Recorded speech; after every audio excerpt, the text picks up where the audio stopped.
Beurre FM. Des pays en débat.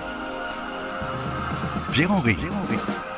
Vous vous posez parfois des questions sur l'actualité ou l'histoire, la géographie d'un pays dont l'évocation vous est parfois familière et dont le plus souvent vous ignorez l'essentiel. Un pays en débat vous fournit l'occasion d'une mise à jour en 2 minutes 30 et c'est aussi et surtout la possibilité de s'interroger tous ensemble sur le principe des libertés individuelles et collectives à l'œuvre dans le pays ausculté. Un pays en débat, c'est alors la rencontre avec un ou une spécialiste du pays que j'interviewe. Ça vous plaît ? Alors suivez-moi, nous sommes bien sur Beurre FM. بلا چاو بلا چاو بلا چاو چاو چاو میپریم از خواب یه شب مهتاب یکی میگه آی آدم ها. Aujourd'hui, nous allons parler de l'Iran. Autrefois, territoire de la Perse, l'Iran est un immense pays qui fait 3 fois la France, sur lequel vivent 85 millions d'habitants, dont 8 millions dans la seule capitale, Téhéran. Ce pays est bordé à l'est par l'Afghanistan, le Pakistan, partage ses frontières au nord-ouest avec l'Arménie, la Turquie, l'Irak, le Bahreïn et se trouve à proximité du Qatar et du Koweït. L'Iran, c'est 13% des réserves mondiales de pétrole et 17% de gaz. L'Iran est un pays jeune. 55% de la population a moins de 30 ans. Un pays, donc, qui est au cœur d'une région, multiples conflits. La volonté des mollahs de se doter de l'arme nucléaire est aujourd'hui l'un des sujets les plus épineux qui les oppose à la communauté internationale. Dans la mémoire collective française, l'Iran, c'est un pays un peu lointain, gouverné par un régime religieux chiite, souvent belliqueux, un pouvoir incarné par un guide suprême, hier l'ayatollah Khomeini, aujourd'hui l'ayatollah Khamenei. Khomeini arrive au pouvoir à la suite de la révolution iranienne en 1979, une révolte cruciale dans l'histoire du pays. Le Shah tombe, la République islamique est proclamé. L'islam est au cœur de la vie politique, il fonde la Constitution, c'est une théocratie. Ce nouveau régime est un système ultra-conservateur, profondément inégalitaire, corrompu, qui reste au pouvoir jusqu'à nos jours. 43 ans. Les femmes sont les plus restreintes dans cette nouvelle configuration. Port du voile obligatoire, interdiction d'accès à certaines filières d'université, punitions physiques sont toujours d'actualité. Mais on l'a vu, depuis septembre dernier, les Iraniennes se révoltent. Les voiles tombent, brûlent.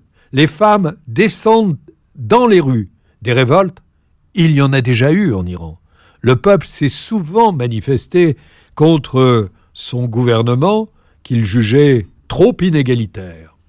Cette fois-ci, c'est la mort de Mahsa Amini, qui a été condamné pour avoir mal dissimulé sa chevelure en public, qui a tout déclenché. Les autorités sont accusées d'avoir provoqué la mort de la jeune femme. Dans un pays en débat, aujourd'hui, nous allons accueillir Nazila Golenstan, qui est journaliste, qui est activiste iranienne, réfugiée en France, pour évoquer non seulement cette révolte féminine, mais les différents mouvements de contestation qui secouent l'Iran depuis des années.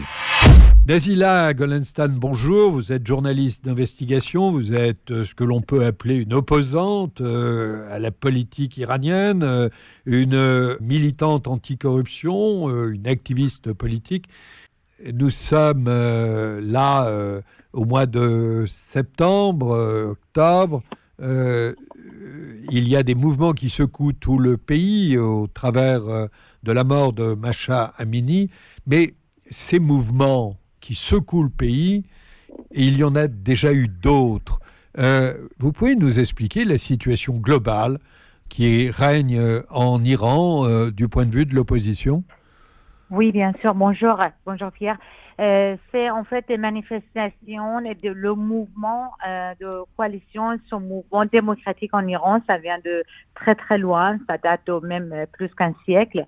Mais aujourd'hui, ça prend l'ampleur parce qu'après 3 ans, surtout les femmes qui subissent une répression d'un gouvernement théocratique et apartheid, donc ça a pris l'ampleur après le drame de l'assassinat de Mahsa Amini. Et aujourd'hui, on voit que ces manifestations dans les rues d'Iran, partout dans toutes les villes iraniennes, ça prend une autre ampleur. Ça veut dire, par exemple, aujourd'hui, le conseil syndical de coordination des enseignants et des professeurs des universités qui ont annoncé la grève et ils refusent de participer, par exemple, aux cours, à l'école, aux écoles et à l'université. Oui, mais Nazila Golenstan, vous savez combien la répression est violente. On parle de plus de 70 morts. Quelle peut être la perspective de cette révolte de la jeunesse iranienne qui manifeste un courage extraordinaire à travers les femmes qui descendent dans la rue? Vous savez, j'ai toujours parlé avec mes compatriotes via les télés ou les réseaux sociaux. J'ai dit, il y a une théorie, il y a la théorie de 3,5. Une fois que les 3,5% de la population, il vient dans les rues, à mon avis, il n'y a aucune armée ou aucune répression, il peut vaincre. Donc aujourd'hui, pour la première fois, on voit en Iran que les femmes, ils sont dans les rues, mais à côté, il y a autant des hommes, la jeunesse qui sont là, autant on voit des jeunes filles et des jeunes garçons qui sont l'un côté de l'autre, ils sont en train de se battre. C'est vrai que la répression, il prend l'ampleur. Le gouvernement et les polices commencent, ils sont partout. Ils utilisent les caméras de chinois qu'ils ont achetées de la Chine. Et il y a le ministre de l'Intérieur iranien hier à la télé ouvertement, il a annoncé que via ces caméras, on est en train de vous voir, on va vous arrêter, vous allez payer. Donc il menace tous les jours via la télé les manifestants. Mais on voit que les gens ils veulent pas rentrer, ils résistent. Et il y a des syndics qui rejoignent à la population. Mais la question à tout mouvement populaire, parce que c'est un mouvement populaire, évidemment, quel est le débouché politique de tout cela ? Parce qu'il y a eu d'autres révoltes dans le passé, et toutes les révoltes ont été matées par le pouvoir dictatorial des mollahs. Donc, la perspective politique, quelle est-elle ?